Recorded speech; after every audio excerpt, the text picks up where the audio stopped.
And welcome back for Chapter 7, Fortify the Foundation. We're going to be discussing network and endpoint security. So moving on from end users right into the important logical security of our networks, of our endpoints that are connected via the network. So let's just go ahead and jump right into the content this week. So network and endpoint security, by the way, just a reminder, when we see a term in blue, it is not going to be on the ISC2 Certified in Cybersecurity certification exam, but it is important for an understanding. Terms that you need to memorize, that you want to write down, take notes, those are going to be in a bold gray. We'll see those in a minute with orange definition. All right, so let's move through the material. So network security, involves measuring, protecting the integrity, confidentiality, right, and to some degree accessibility, because of course, if we don't protect the integrity of data, is it really available, right, when people need it? So very important to the CIA triad. Endpoint security focuses on those devices, at the points in the network, meaning, those desktops, those laptops, mobile computing, mobile phones are big now, especially over Wi-Fi and the inherent security risks that come with that, etc. So we're going to look at all of that. We're going to take a very, very, very basic approach to learning networking through what's called the OSI model. Okay, so very important to cybersecurity professionals. This is a lot of what we do, is securing that equipment and securing the network, right? So protecting those applications, protecting operating systems from vulnerabilities. As we discussed previously, there were vulnerabilities in Windows operating systems that were used during the Stuxnet attack. So great example there, right? Crucial for safeguarding endpoints and networks.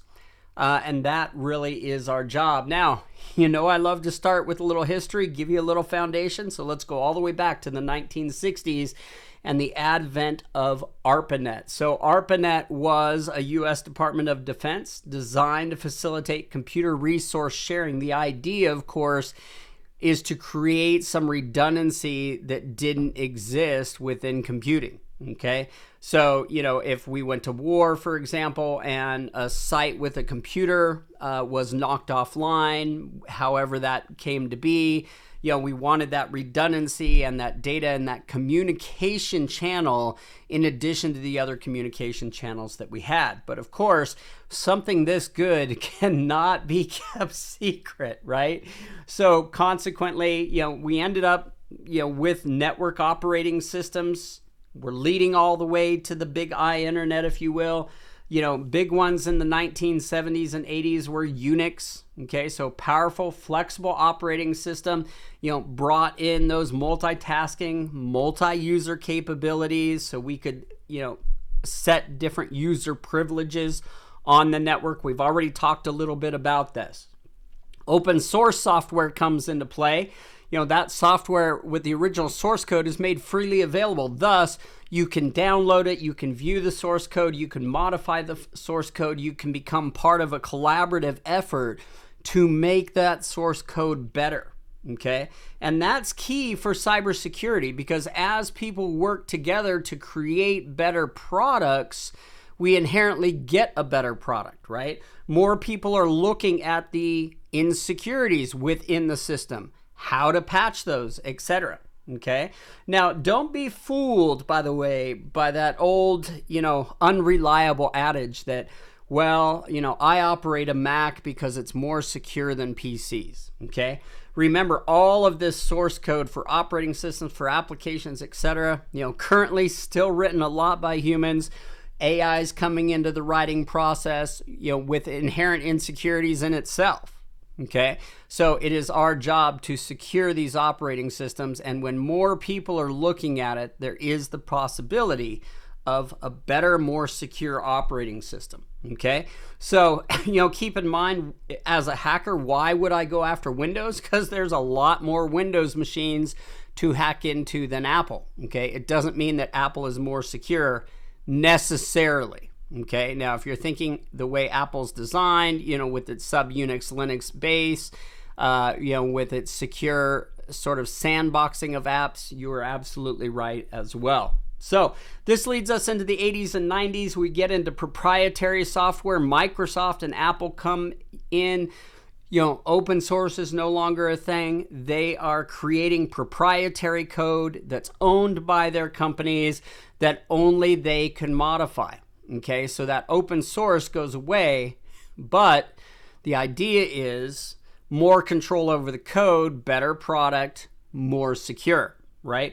Even in the 70s, 80s and 90s, we really weren't heavy into security. Bill Gates finally does his security memorandum, if you will, saying, oh, yep, we're going to focus on this, okay? 80s and 90s also sees the advent of the antivirus program, so software that's put on your computer looking for malware signatures. So that's just, specific code within programs that indicate malware, suspicious activities. Firewalls come into play, so, enforce that administrative security policies by filtering incoming and outgoing traffic, okay? So if we don't need, say, web services coming into our network, we would shut off that port access. And if ports don't make sense, no worries, we're gonna get there. Bring us into the 90s and the 2000s, the boom of the big I internet, the commercialization of ARPANET, essentially, providing connectivity between computers all over the world. So huge widespread adoption in this. And of course, the more computers we're connecting, the larger the attack vector, the larger the attack surface, and thus increase in cyber attacks, right? So should go without saying. We start seeing more viruses, more DDoS attacks that we've talked about, all of those good things. So advancing in network technologies as well. So not just the firewall, but starting to bring in some monitoring and best practices as it pertains to networks. I remember Windows Server, when it first came out, it was like, oh, everything was turned on. Okay, so it wasn't least privilege. It was that everything was turned on and you were expected to turn off things that you didn't need in aspects of network communication, right? So today it is completely opposite. It is you turn on, anything that you need right? So if you need file transfer protocol, you need to put up a file server, you're going to turn on those ports and those permissions to do so. So modern cybersecurity, it is a dynamic field. We've talked about it almost every lecture. Things change daily, right? We, bring in new aspects such as zero trust security, which is essentially we don't trust anything. We don't trust any endpoint. We don't trust any user. We don't trust any data flowing in and out of our network. We have to secure each and every element. And we're going to talk about that in depth in chapter 9. Okay. So in modern day, though, we bring in advanced threat protection and response systems. We're going to get into a few of those: IDS, intrusion detection system, and IPS, intrusion protection system. So two very different things. So artificial intelligence certainly comes into play today in modern cybersecurity, both from an offensive as well as a defensive strategy. Those people who could speak barely any English can now create very well written, what seem to be trustworthy emails, that are used for phishing attacks, as one example, right? There's also the fact that we can run software through it. We can do a lot of things. We can develop software. Even script kiddies who don't know how to develop software can go out to AI and have it write code. So, pretty amazing that AI has been around for such a short time, and here we are, all of the industries that it's impacting, especially cybersecurity. So chapter focus today, it is going to be a basic guide to, fortifying the digital foundation with robust protection mechanisms. We'll get into a little bit of the old and look at the new as well.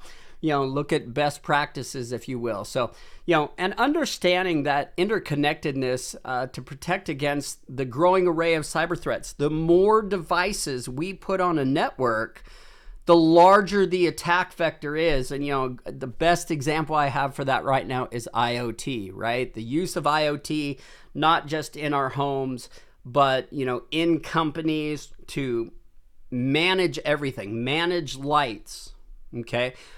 Cameras, security cameras, door locks, the whole 9 yards, all of which, if they're unsecure in the means of their software, become an entry point for a hacker. So that's going to do it for this time. Next time out, we will be looking at the real content, the meat and potatoes, if you will. We will start with software applications and operating system fundamentals.